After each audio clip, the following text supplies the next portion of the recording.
지금부터 한 30년 전에 저의 두 아들이 한 서너 살쯤 되었을 때입니다. 그때 저희 아이들의 이모가 뉴햄프셔주에 살았었어요. 그래서 온 가족이 그 집에 가게 되었습니다. 가서 그 옆에 워터파크가 하나 있었는데 거기에 함께 온 가족이 가게 됐어요.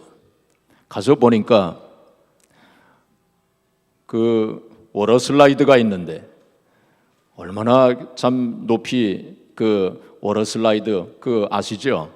그 물이 쭉 흘러가는 그 미끄럼틀 아닙니까? 그게 높은 곳에서부터 이렇게 내려오더라고요. 사람들이 다 그걸 하는데 저는 원래가 시골에서 자랐기 때문에 미끄럼틀도 한 번도 타본 적이 없어요. 근데 한번 그 워터 슬라이드를 한번 좀 도전을 해봐야 되겠다 이런 생각이 났습니다. 그래서 눈을 질끈 감고 죽으면 죽으리라 하는 마음으로 그 위에서 이제 쫙 내려오는데 겁이 나더라고요. 근데 재미는 있었습니다. 그래서 한번 그렇게 하고 나니까 자신감이 조금 생겼어요. 그래서 몇 번을 그걸 탔어요. 그러니까 아주 이제 자신감으로 충만하게 됐습니다. 그래서 좀 더 어려운 걸 한번 또 도전을 해봐야 되겠다 이런 생각을 하고 보니까 더 어려운 게 있어요. 보니까 한 30m쯤 되는데 이거는 각도가 한 80도 정도 되는 거의 90도 정도 폭포가 쫙 쏟아지듯이 하는 그런 게 있더라고요. 원통형으로 이제 되어 있는데 그걸 한번 좀 해봐야 되겠다.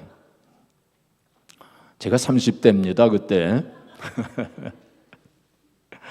한번 해봐야 되겠다. 그런 생각을 하고 진짜 그 위에 올라가서 떨어지는데 말이죠.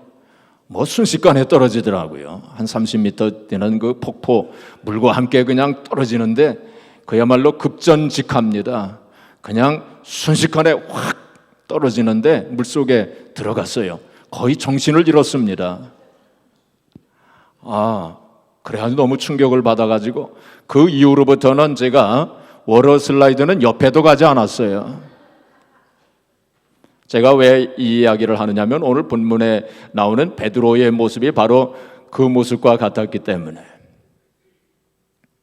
가이사랴 빌립보 지방에서 예수님께서 제자들에게 너희들은 나를 누구라고 하느냐 하고 질문을 하셨을 때 베드로가 얼른 나서서 주는 그리스도시요 살아계신 하나님의 아들이시니이다 하고 그렇게 고백을 합니다. 그때 예수님께서 흐뭇한 표정으로 말씀을 하시기를 바요나 시몬아 네가 복이 있도다. 이를 네게 알게 하니는 혈육이 아니요 하늘에 계신 내 아버지시니라. 이렇게 말씀을 하시고 너는 베드로라. 이 반석 위에 내 교회를 세우리니 음부의 권세가 이기지 못하리라. 그렇게 말씀을 하시고 그리고는 내가 너에게 천국 열쇠를 주노니 네가 무엇이든지 땅에서 매면 하늘에서도 매일 것이요 땅에서 풀면 하늘에서도 풀리리라 하고 그렇게 말씀을 하십니다. 참으로 놀라운 엄청난 칭찬의 말씀이었습니다. 또 엄청난 축복의 말씀이었어요. 그러한 칭찬을 들을 때 아마도 베드로가 하늘 꼭대기까지 올라간 것 같은 그러한 느낌이었을 것입니다. 근데 그때 예수님께서 이제 예루살렘에 가셔서 장로들과 대제사장들과 서기관들에게 많은 고난을 받으시고 죽으시고 그리고는 3일 만에 부활하실 것을 비로소 말씀을 하셨다 그랬습니다. 그런 말씀을 하실 때에 베드로가 주님을 붙잡으면서 간하여 말씀을 드렸다고 그랬어요. 오늘 새 성경 번역 새롭게 번역된 우리가 가지고 있는 이 성경을 보면 예수를 붙들고 항변하여 그렇게 새롭게 번역을 했습니다. 예수님을 붙잡고 항변하여.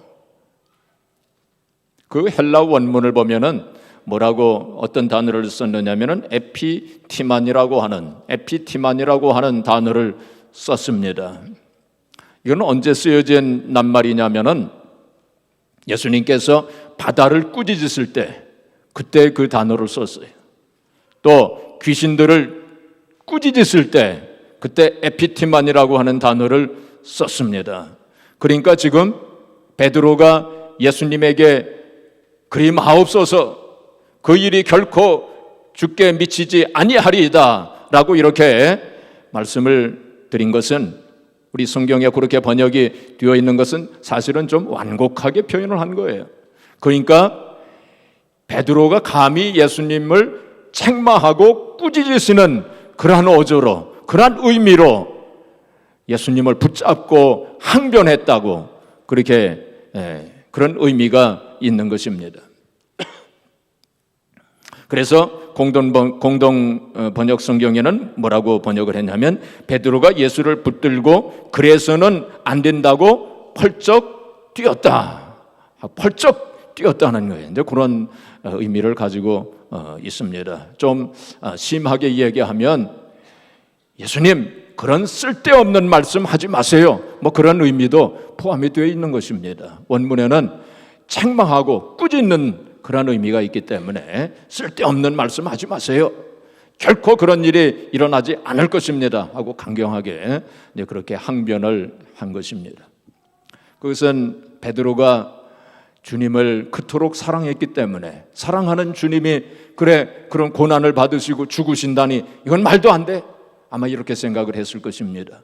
그리고 주님께서는 얼마든지 기적과 능력을 행하실 수 있는 분이신데, 귀신들을 쫓아내시고 바다를 잠잠케 하실 수 있는 그런 능력이 있으신 분이신데, 그리고 죽은 자도 살리시는 주님이신데 그런 고난을 받으시고 죽으신다니 말이 안 돼. 그리고 베드로는 그 마음속에 이제 예수님께서 우리나라를 정치적으로 해방시켜 주실 거야, 로마의 식민지에서부터 자유함을 얻게 해주실 거야 하는 그러한 기대를 가지고 있었기 때문에, 주님께서 그렇게 허무하게 죽으신다니 말이 안 돼, 아마 이런 생각으로 그런 말씀을 드렸을 것입니다. 그때 예수님께서 베드로의 그 말을 들으시고 사탄아 내 뒤로 물러가라, 사탄아 내 뒤로 물러가라 하고 그 말씀을 하셨습니다. 그것은 베드로가 사탄이 되었다고 하는 그런 의미가 아니라, 바로 베드로가 사탄의 지배를 받고 있다는 뜻입니다. 사탄의 영향을 받아서 사탄의 지금 도구 노릇을 하고 있다는 그런 의미를 가지고 있습니다. 그러니까 사탄아 내 뒤로 물러가라 하는 그 말씀을 들을 때 아마 베드로는 아마 크게 당황했을 것입니다. 조금 전만 해도 그냥 하늘 꼭대기에 올라간 것 같은 그런 느낌을 받았을 터인데, 사탄아 내 뒤로 물러가라 하는 그 말씀을 들었으니 얼마나 참 부끄러웠겠습니까? 하늘 꼭대기에 올라갔다가 그냥 지옥 밑바닥으로 떨어지는 듯한 그러한 느낌을 받았을 것입니다. 아마도 베드로는 너무 부끄러워서 주님의 얼굴을 똑바로 쳐다보지도 못했을 것입니다. 자, 그렇다면 왜 그렇게 되었을까요? 베드로가 그렇게 큰 칭찬을 받은 후에 또 바로 그런 큰 책망을 받는 말씀을 들었을까요? 오늘 말씀 가운데 보시면은 23절에 보시면은 그 해답을 찾아볼 수 있습니다. 23절에 보시면 예수께서 돌이키시며 베드로에게 이르시되 사탄아 내 뒤로 물러가라, 너는 나를 넘어지게 하는 자로다. 네가 하나님의 일을 생각하지 아니하고 도리어 사람의 일을 생각하는도다. 베드로가 그런 책망을 받게 된 것은, 베드로가 하나님의 일을 생각하지 아니하고 무슨 일을 생각했어요? 사람의 일을 생각했기 때문에. 하나님의 일을 생각하지 아니하고 사람의 일을 생각했기 때문에 사탄의 도구가 됐다는 거예요. 하나님의 일을 생각하지 아니하고 사람의 일을 생각하면 얼마든지 하나님의 일을 회방할 수 있다는 거예요. 여러분, 참 이건 굉장히 중요한 말씀입니다. 이 말씀은 비단 베드로에게만 주신 말씀이 아니에요. 바로 우리들에게, 우리들 한 사람 한 사람에게 그런 경고의 말씀을 주신 거예요. 우리도 얼마든지 하나님의 일을 생각하지 아니하고 사람의 일을 생각하면 얼마든지 사탄의 도구가 될 수 있고 사탄의 종노릇을 할 수 있고 하나님의 일을 얼마든지 해방할 수 있다는 것을 우리가 알아야 됩니다. 우리는 보통 다른 사람들이 나를 유혹한다고 하고 다른 사람들이 나를 시험에 들게 만든다고 다른 사람들이 하나님의 영광을 가리우고 다른 사람들이 교회를 흔든다고 그렇게 생각하지만 사실은 나 자신이 그런 사람이 될 수 있다는 사실을 알아야 해요. 내가 다른 사람을 유혹할 수 있어요. 다른 사람을 내가 시험에 들게 만들 수 있어요. 내가 다른 사람을 타락시킬 수 있어요. 내가 교회를 흔들 수 있어요. 내가 하나님의 영광을 얼마든지 가리우는 존재가 될 수 있고 내가 하나님의 일을 회방시킬 수 있는 존재가 될 수 있다는 사실을 알아야 해요. 다른 사람이 아니라 바로 내가 그런 사람이 될 수 있다는 사실을 우리가 알아야 합니다. 그래서 우리는 신앙생활을 하면서 내가 지금 하나님의 일을 생각하고 있는가 아니면 사람의 일을 생각하고 있는가 하는 것을 순간순간 내 심령을 살펴보면서 점검해야 돼요. 그래서 내 마음속에 사람의 생각이 일어났다면 나에게 명령을 해야 돼요. 사탄아, 내 뒤로 물러가라. 내 뒤로 물러가라. 한번 따라서 한번 해보시기 바랍니다. 사탄아, 내 뒤로 물러가라. 다시 한번, 사탄아, 내 뒤로 물러가라. 내 마음속에 사람의 생각이 들어온 것을 알면 내가 바로 그렇게 명령을 해서 사람의 생각을 물리쳐야 돼요. 그래서 하나님의 일을 생각해요. 늘 우리가 하나님의 일을 생각해야 돼요. 근데 다른 사람에게는 쓰지 마세요. 다른 사람에게 사탄아 내 뒤로 물러가라 하면은 큰 싸움 됩니다. 속으로는 괜찮아요. 속으로 하세요. 자, 그러면 우리가 하나님의 일은 무엇이며 사람의 일은 무엇인가 이것을 분별하는 게 굉장히 중요한 일입니다. 그렇죠? 사람의 일을 생각하면서 하나님의 일이라고 착각하면 그거 잘못된 일이 되고 말 것입니다. 그래서 우리가 하나님의 일은 무엇이며 사람의 일은 무엇인가 그거 잠깐 좀 생각해 보려고 하는 것입니다. 자, 하나님의 일은 무엇이며 사람의 일은 무엇인가 오늘 본문 말씀에 보시면은 24절에 주님께서 말씀을 하십니다. 24절 우리 같이 봉독해 보겠습니다. 이에 예수께서 제자들에게 이르시되 누구든지 나를 따라오려거든 자기를 부인하고 자기 십자가를 지고 나를 따를 것이니라 이렇게 말씀했습니다. 그러니까 하나님의 일은 뭐냐? 하나님의 일은 십자가를 지는 것입니다. 하나님의 일은 뭐예요? 십자가를 지는 거예요. 그게 바로 하나님의 일입니다. 그러면 사람의 일은 뭘까요? 사람의 일은 십자가를 지지 않는 일입니다. 십자가를 지지 않으려고 하는 거예요. 하나님의 일은 십자가를 지는 일이요. 사람의 일은 십자가를 지지 않는 일입니다. 자, 하나님의 일은 뭐예요? 십자가를 지는 일이에요. 사람의 일은 뭡니까? 십자가를 지지 않는 거예요. 여러분 꼭 기억을 하시기를 바랍니다. 이스라엘 사람들에게는 두 가지 메시아 사상이 있어요. 두 가지의 메시아의 모습이 있습니다. 첫째는 승리하는 메시아의 모습이에요. 이사야서 11장에 보시면은 그 승리하는 메시아의 모습이 나타나 있습니다. 그리고 두 번째 메시아의 모습은 고난받는 메시아입니다. 고난받는 메시아. 바로 이사야서 53장에 나타나 있습니다. 우리가 대표적인 말씀으로 이사야서 53장 5절에 그가 찔림은 우리의 허물을 인하며 그가 상함은 우리의 죄악을 인함이라. 그가 징계를 받음으로 우리가 평화를 누리고 그가 채찍에 맞음으로 우리가 나음을 입었도다. 바로 예수님께서 징계를 받으시고 고난 받으시고 채찍에 맞으시고 그러셨잖아요. 바로 고난받는 메시아. 그래서 승리하는 메시아, 고난받는 메시아, 두 가지의 그러한 모습이 있습니다. 이 두 가지의 메시아의 모습이 다 성경적이에요. 다 성경에 나와 있습니다.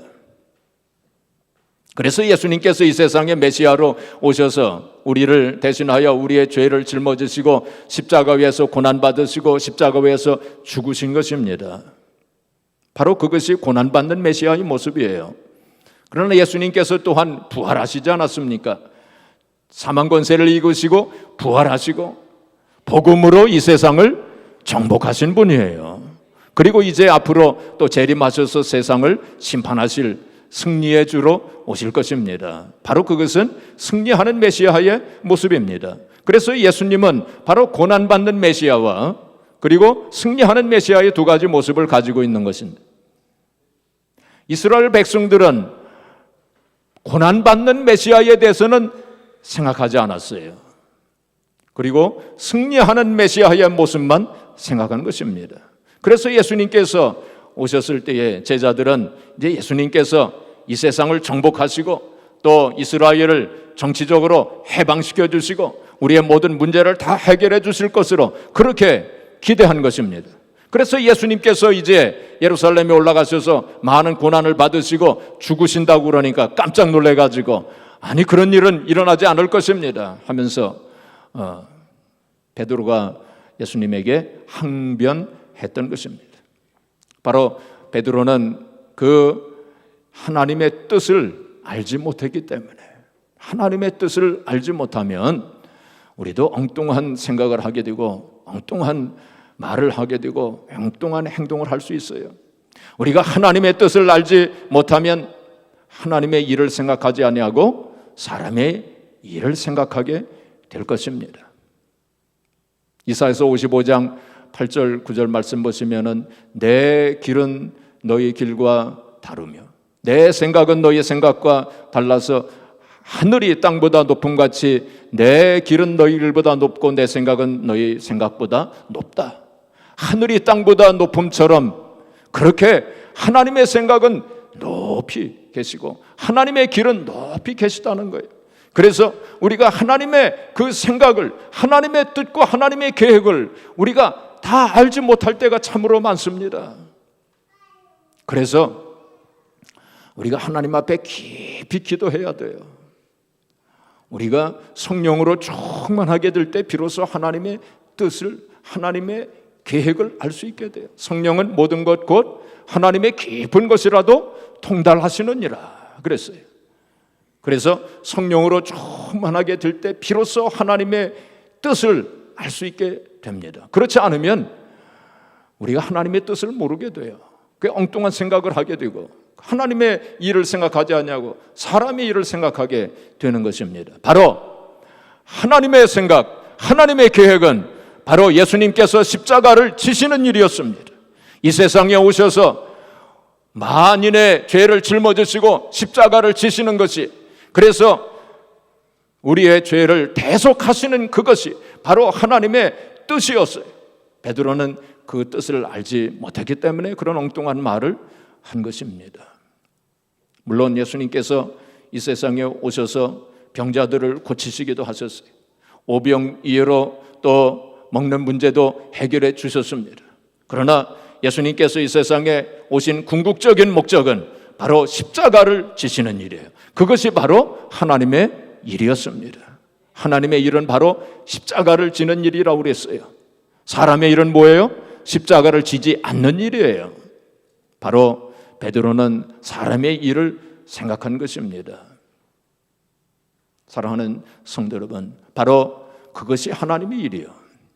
이것을 우리에게 적용시킨다면 바로 십자가를 지는 일, 이것이 우리에게도 하나님의 일이 되는 것인데 우리도 바로 그 십자가를 져야 돼요. 그것이 바로 우리에게 주어진 하나님의 일입니다. 그런데 우리가 십자가를 진다고 하는 것은 예수님께서 십자가를 지신 것과는 의미가 다릅니다. 예수님께서는 만인을 구속하시기 위해서 십자가를 지셨어요. 우리가 십자가를 진다고 해서 다른 사람의 죄를 짊어지고 우리가 십자가를 지는 그것은 아닙니다. 의미는 달라요. 그러면 우리가 십자가를 진다고 하는 것은 어떤 의미가 있느냐? 예수님께서 누구든지 나를 따라오려든 자기를 부인하고 십자가를 지고 나를 따를 것이니라. 우리가 십자가를 진다고 하는 것은 두 가지 의미를 가지고 있습니다. 첫째는 뭐냐면 자기 부인입니다.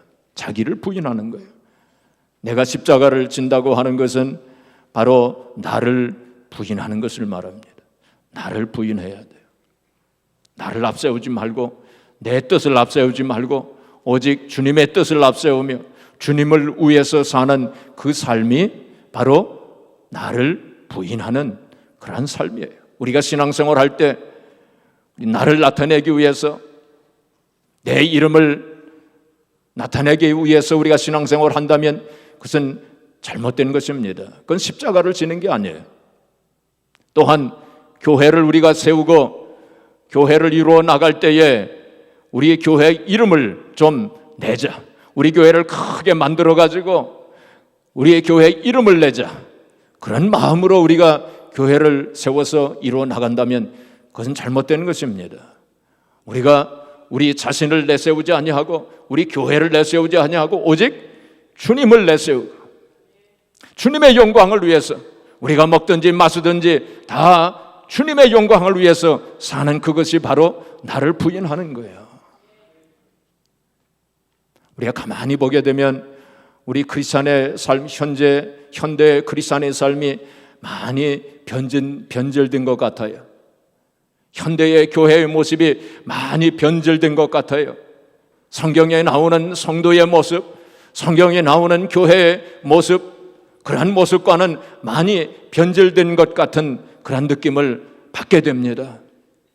어떤 부부가 있었는데 이 부부가 시골에서 살다가 서울로 올라와서 참기름 장사를 하기로 그렇게 결심을 하고 시중에 유통되는 참기름을 이렇게 수거를 해서 그 맛을 봤답니다. 조사를 해봤답니다. 그랬더니 대부분이 다 가짜더래요. 그 참기름 속에 잘못된 것을 좀 집어넣기도 낙화생 기름을 집어넣는다든지 혹은 저질의 그 수입산 참깨를 가지고 참기름을 만들었다든지 이렇게 전부 다 불순물이 들어가고 가짜 참기름이 들어요. 그래서 이들은 마음 먹기를 우리는 진짜 참기름을 만들자 그래 생각을 하고 한국산 순수한 참깨만을 가지고 참기름을 만들었답니다. 그리고는 가격을 조금 높여가지고 사람들이 알아주겠지 그렇게 생각을 하고 이제 참기름 장사를 했는데 얼마 가지 않아서 그 공장문을 닫고 말았답니다. 왜 닫았느냐 하면은 소문이 나기를 저 사람 저 집의 참기름은 이상하다 하고 그런 소문이 났대요. 왜 그런 소문이 났는가 하면 사람들이 가짜 참기름에 다 익숙해져 가지고 진짜 참기름을 알아보질 못했다는 것입니다. 우리 가만히 생각해 보면 우리 성도들의 크리스찬의 모습 또 교회의 모습이 너무나도 변질되어 가지고 그것이 진짜 성도의 모습인 것처럼 진짜 성경에 나오는 교회의 모습인 것처럼 너무 익숙해져 가지고 변질된 그러한 모습이 진짜 모습인 것처럼 그렇게 착각하지는 아니하는지 우리가 깊이 한번 생각해 봐야 돼요. 그래서 성경으로 돌아가야 돼요. 말씀으로 돌아가야 돼요. 그래서 참 크리스찬의 모습이 어떤 모습인지 참 교회의 모습이 어떤 모습인지 큰 교회를 세워가지고 이름을 내고 유명한 사람이 되고 하는 그것이 진짜 참 크리스찬 참 교회의 모습인지 저는 가끔 그런 생각을 합니다.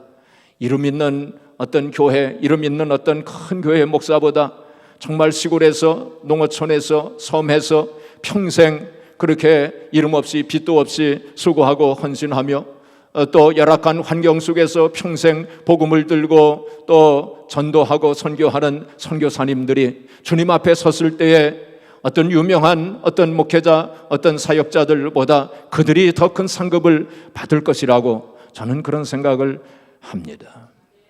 그래서 바로 십자가를 진다고 하는 것은 자기 부인이에요.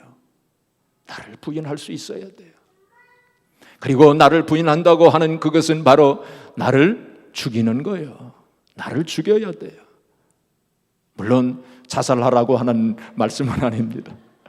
자, 오늘 말씀에도 보면 바로 예수님께서 그래서 바로 25절에 누구든지 제 목숨을 구원하고자 하면 잃을 것이요 누구든지 나를 위하여 제 목숨을 잃으면 찾으리라 하고 그 말씀을 바로 하신 거예요. 자기 부인이라고 하는 것은 자기를 죽이는 것이다. 그 말씀을 하신 것입니다. 나를 죽일 수 있어야 돼요. 나를 죽인다고 하는 것, 바로 그것을 순교하는 것을 말합니다. 그렇죠? 순교는 단지 내 육신의 목숨을 바치는 그것만이 순교가 아니에요. 바로 일상생활 속에서 순간순간 나의 정과 욕심을 십자가에 못 박고 오직 주님의 뜻을 앞세우면서 십자가의 뒤에 주님의 뒤를 따라가는 그 삶이 살아있는 순교자의 삶이에요. 우리는 바로 순교자의 삶을 살아야 돼요. 그래서 바울 사도는 나는 날마다 죽노라 하고 그렇게 고백한 것입니다. 어떤 사람이 질문을 받았답니다. 당신의 삶 속에서 당신이 신앙생활을 하는 가운데 있어서 당신의 신앙생활을 하는 가운데 있어서 올바른 신앙생활을 방해한 가장 큰 장애물이 된 사람은 누구였습니까? 하고 그렇게 질문했대요. 당신이 신앙생활을 하는 데 있어서 가장 방해한 사람은 누구였습니까? 하고 그런 질문을 받았대요. 이 사람이 곰곰이 생각해 보더니 대답하기를 바로 나였습니다. 나였습니다. 올바른 대답입니다. 그렇죠? 우리 신앙생활을 가장 방해하는 사람은 다른 사람이 아닌 바로 나예요. 내 마음속에 잘못된 생각, 헛된 욕심, 남을 시기하고 질투하고 사람의 생각을 하고 하나님의 일을 생각하지 아니하고 사람의 일을 생각하는 나 자신이야말로 내가 올바른 신앙생활을 하고 하나님 앞에 영광 돌리는 일을 방해한 사람이 바로 나 자신이에요. 다른 사람이 아니라 바로 나 자신이에요. 그 자신을 죽일 수 있어야 돼. 나를 죽일 수 있어야 돼. 육신대로 행하면 반드시 죽을 것이로되 성경은 그렇게 말씀하고 있습니다. 하나님의 영으로 성령으로 늘 인도함을 받는 삶을 살아야지. 내 육신대로 살면 내가 반드시 죽는다고 그렇게 경고하고 있는 것입니다. 내가 죽으면 많은 문제가 해결될 것입니다. 그렇죠? 내가 죽으면 많은 문제가 생기지 않을 것입니다. 가정에서도 그렇고 교회 안에서도 그렇고 우리의 생활 현장 속에서 내가 죽으면 문제가 해결될 거예요. 내가 죽지 않아서 많은 문제가 있는 거 아니겠습니까? 어떤 사람이 공동묘지에 가가지고 묘를 향해 가지고 고래고래 소리 지르면서 욕을 했답니다. 그런데 아무 소리도 없더래요.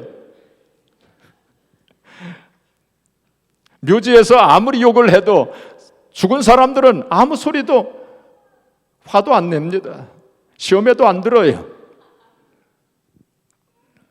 마찬가지로 우리가 신앙생활 하면서 누가 뭐라고 했다고 해서 내가 시험에 든다면 그거는 내가 아직 살아있다는 증거입니다. 내가 죽으면 내가 시험에 안 들어요. 누가 뭐라고 해도. 어떤 사람이 무슨 말을 했을 때 내가 화를 낸다면 그것은 내가 살아있다는 증거입니다. 내가 죽었다면 내가 화를 내지도 않을 것입니다. 그래서 우리가 죽어야 돼요. 내가 예수 그리스도 안에서 죽음을 경험해야 돼요. 내가 그리스도와 함께 십자가에 못 박혔나니 갈라디아서 2장 20절 내가 그리스도와 함께 십자가에 못 박혔나니 그런즉 이제는 내가 산 것이 아니요 오직 내 안에 그리스도께서 사신 것이라고 바울 사도는 고백을 했어요. 죽어야 돼요. 죽지 않아서 문제입니다. 여러분, 사람들이 나를 보고 야, 저 사람처럼 부자가 됐으면 좋겠다 라고 생각한다면 나는 신앙생활 잘못한 것입니다. 사람들이 나를 보고 저 사람처럼 성공했으면 좋겠다 그렇게 생각한다면 내가 신앙생활 잘못한 것입니다. 사람들이 나를 보고 저 사람처럼 신앙생활 했으면 좋겠다 라고 한다면 우리가 신앙생활을 잘한 거예요. 오직 우리의 삶을 통해서 우리의 인생을 통해서 예수님만이 나타나야 돼요. 내가 나타나지 아니하고 오직 예수님만이 나타나야 돼. 그것이 바로 나를 부인하는 거예요. 그것이 바로 십자가를 지는 거예요. 미켈란젤로가 주의 만찬이라고 하는 걸작을 만들지 않았습니까? 근데 그 미켈란젤로가 주의 만찬이라고 하는 그림을 처음 그렸을 때는 어떤 그림을 그렸느냐 하면은 그 예수님께서 이 잔을 손에 들고 계시는 그러한 그림을 그렸답니다. 근데 어느 날 친구가 그 그림을 보더니 야, 그 잔이 정말 진짜 같네 그러더래요. 그래가지고 미켈란젤로가 생각하기 야, 주님이 나타나지 않냐고 이 잔이 나타났다니 내 그림을 잘못 그렸구나. 그래가지고 그림을 수정했답니다. 그래서 잔이 탁자 위에 놓여 있는 그런 그림으로 그렸다는 것입니다. 여러분, 우리의 삶을 통해서, 여러분의 삶을 통해서 누가 나타나고 있습니까? 내가 나타나고 있습니까? 주님만이 나타나야 돼요. 그래서 세례 요한은 그는 흥하여야 되겠고 나는 쇠하여야 되리라. 예수님만이 흥하시고 우리는 쇠하여야 돼요. 우리는 이름 없이 빛도 없이. 그것이 바로 나를 부인하는 삶이에요. 그것이 바로 십자가를 지는 삶이요. 그것이 바로 하나님의 일이에요. 사실 그러나 그건 쉬운 것은 아닙니다. 세상 사람들은 모두가 다 자기를 나타내려고 그렇게 살지 않습니까? 그래서 싸우지 않습니까? 그러나 우리는 바로 하나님의 일을 하는 사람들이기 때문에 자기를 부인할 수 있어야 돼요. 둘째로 십자가를 진다고 하는 것은 사명의 십자가를 지는 거예요. 사명의 짐을 지는 것을 말합니다. 여러분, 우리가 신앙생활을 하면서 여러 가지 사명의 짐을 지지 않습니까? 교회에서도 여러 가지 그 직분을 가지고 사명을 가지고 주님의 일을 하고 있지 않습니까?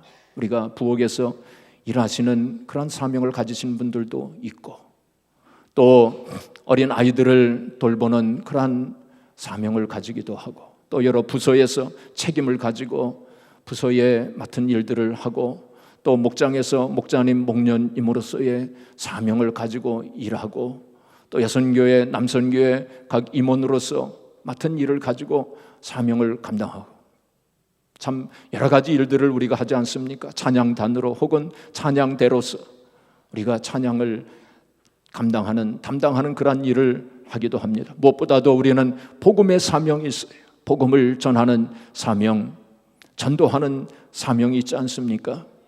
그리고 이번에 우리가 온두라스로 가는 것도 바로 그 사명의 짐을 지는 것입니다. 바로 십자가를 지는 거예요. 우리 모두가 다 그러한 사명을 가지고 일을 하는 것은 바로 십자가를 지는 거예요. 그것이 바로 십자가를 지는 거예요. 여러분, 그러한 십자가를 잘 지시기를 바랍니다. 여러분 마음속에 내 십자가는 내 이 사명의 십자가가 너무 무거워. 내 이 십자가가 너무 커. 나만 이렇게 큰 십자가를 지고 가는 것 같아.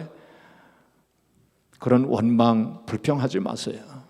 좀 십자가가 커도 감사한 마음으로 그렇게 십자가를 잘 지고 가시기를 바랍니다.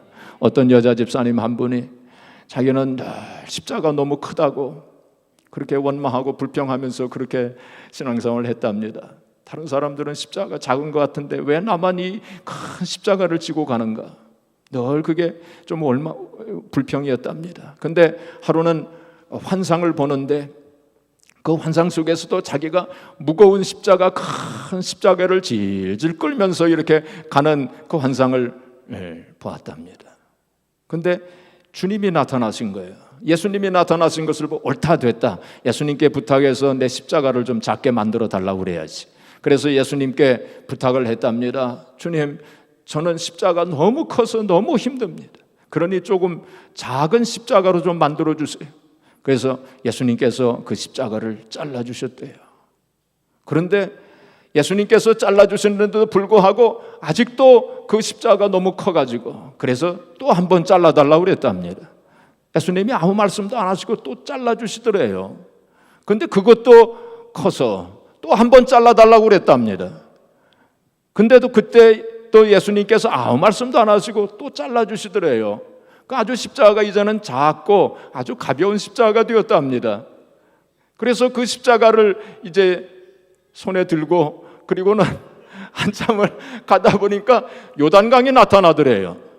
요단강이 나타나는데 보니까 사람들이 다 자기가 지고 온 십자가를 요단강에 다 걸쳐놓고서는 그걸 다리로 해가지고 다 건너가더래요. 근데 이 여자 집사님은 작은 십자가를 아무리 걸쳐놓아도 이게 걸쳐지질 않는 거예요. 그래서 통곡하면서 회개하다가 깼대요. 여러분, 자기 십자가, 여러분들이 지고 있는 십자가 크다고 무겁다고 불평하지 마세요.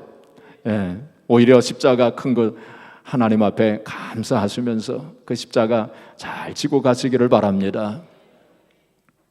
본회퍼가 제가 지난 수요일에도 말씀을 드렸지만은 cheap grace란 말을 했습니다. 값싼 은혜, 값싼 은혜. 사람들이, 크리스찬들이 가만히 보면은 값싼 은혜, 뭐 그냥 예수님 믿고 그냥 쉽게 신앙생활 적당하게 교회 왔다 갔다 하면 다 천국에 가겠지, 이제 그렇게 생각을 하면서 값싼 은혜, 그런 신앙생활을 한다는 거예요. 그러나 예수님께서 우리를 위해서 당하신 그 고난, 얼마나 값비싼 대가를 치르신 것입니까? 얼마나 참 값비싼 대가와 희생을 치르셨어요. 그렇기 때문에 값싼 은혜를 받지 말고 값비싼 은혜를 받아야 한다고 그렇게 말했습니다. 여러분, 값비싼 은혜를 받으시기를 바랍니다. 값싼 은혜가 아니에요. 예수님께서 우리를 위해서 지불하신 그 희생이 얼마나 값비싼 희생을 치르신 것입니까? 그래서 값비싼 은혜를 우리가 받아야 돼. 제자들이 예수님께 질문하기를 구원받는 사람들이 적습니까? 하고 제자들이 예수님께 그렇게 질문했어요. 구원받는 사람들이 적습니까? 그러니까 예수님께서 답변하시기를 좁은 문으로 들어가기를 힘쓰라. 좁은 문으로 들어가기를 힘쓰라. 많은 사람들이 들어가기를 구하여도 못하는 자가 많으니라. 누가복음 13장 24절에 그렇게 말씀했어요. 많은 사람들이 좁은 문으로 들어가기를 구하여도 못하는 자가 많으니라. 여러분, 그 말씀을 좀 심각하게 우리가 받아들일 수 있어야 됩니다. 여기에서 좁은 문이라고 하는 것은 바로 구원의 문을 가리키는 동시에 또한 사명의 문을 가리키는 것입니다. 우리가 이 사명의 십자가를 지고 힘써서 좁은 문으로 우리가 들어가는 그런 신앙생활을 우리가 해야 될 것입니다. 사랑하는 성도 여러분, 세상 사람들은 세상의 일, 사람의 일을 하기 위해서 살고, 우리 하나님 백성들은 하나님의 일을 하기 위해서 살아가는 사람들이에요. 사랑하는 성도 여러분, 우리가 순간순간 사람의 일을 생각하지 아니하고 늘 하나님의 일을 생각하시기를 주의 이름으로 축복합니다. 우리가 그런 성도의 삶을 살아갈 때 오늘 27절 말씀, 결론적으로 예수님께서 인자가 아버지 영광으로 그 천사들과 함께 오리니 그때에 각 사람이 행한 대로 갚으리라. 주님께서 오셔서 사람에게 행한 대로 갚아주리라. 늘 사람의 일만 생각하고 살았던 사람에게 그 행한 대로 갚아주시고, 하나님의 일을 생각하면서 살았던 사람들에게 또 그 행한 대로 주님께서 반드시 갚아주시겠다고 그렇게 약속하신 것입니다. 사랑하는 성도 여러분, 우리의 남은 인생 늘 사람의 일을 생각하지 아니하고 하나님의 일을 생각하면서 십자가를 지는 삶, 나를 부인하고 오직 예수님만이 나타나는 그러한 삶, 그리고 사명의 십자가, 사명의 짐을 잘 지고 감으로 하나님 앞에 큰 영광 돌려드리시고 또 하나님의 영광에 참여하는 저와 여러분들이 되어지기를 주님의 이름으로 축복합니다.